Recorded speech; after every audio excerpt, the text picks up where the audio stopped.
I don't think you get away with as many defensive errors as we made in the game. You know, I think at this level, teams are clinical, they're going to punish you. I think the first goal, to give credit to them, I think is a really good header. We're disappointed in how we defended it because he's the main header of the ball, which we normally deal with. I think the second and third goal in particular are ones that, yeah, they're extremely poor in terms of how they happened and what happened within the goal. And I think what it does is it taints the view of what the game looked like, you know, because the game at that point was 1-0. We'd been trying to force the issue, we had control of the game, we had control of the ball, we were trying to get in the final third and make opportunities.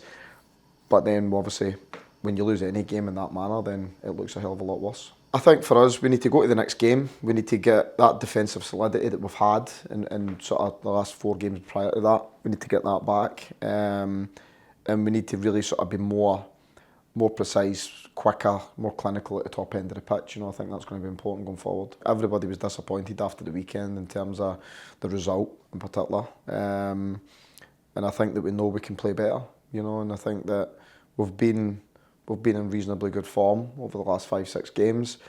And Saturday's one where it came and it happened and we're disappointed and frustrated with it, but we need to bounce back and go again. Move on to QPR now. What have you made to their start of the season? What sort of challenges will they pose?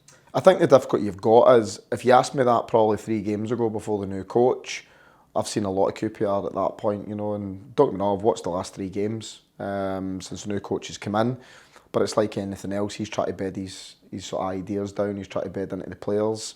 So I think it's going to be a very different type of game than what it would have been otherwise. They're searching for the first win, so yeah, you're playing a team that I think is dangerous because they need that first win, they're at home.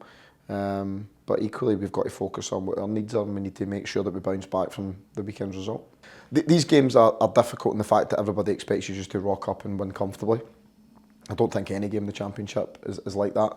But equally, we know, irrespective of who we're playing, that if we perform, we can win the game. So we need to focus on our performance and making sure we do the key elements of the game well. Obviously, it's the first of 2 long trips this week. Does that provide a different dynamic?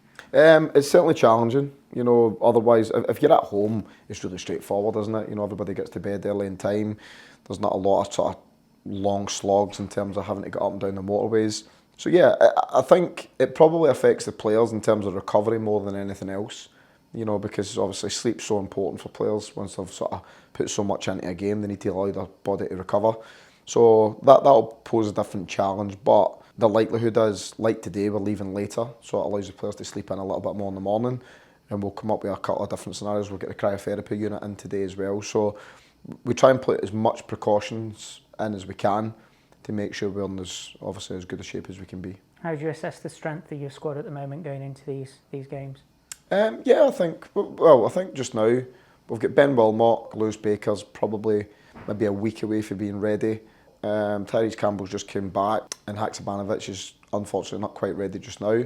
But beyond that, I think the rest of the squad's in a pretty good place. So yeah, I think we're looking good. Over the next sort of 30 days, which will be about 10 games, there will be probably freshening up in some areas, most games I would suggest, because I think that there's too much games. The games are too intense in such a short space in time for us to roll with the same players all the time. It's just really picking and choosing when we need to freshen specific areas up. And like anything else, I need to see the appetite of the players when they're training, how they're looking, how desperate they want to be involved.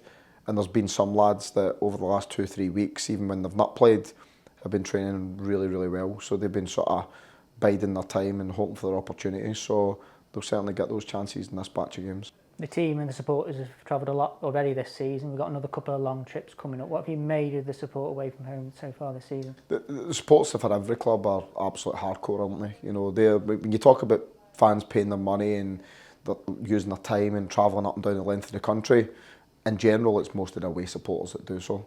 So we've got great numbers that follow us. I think we've had some good away trips this season, markedly like say Middlesbrough and things like that with performances.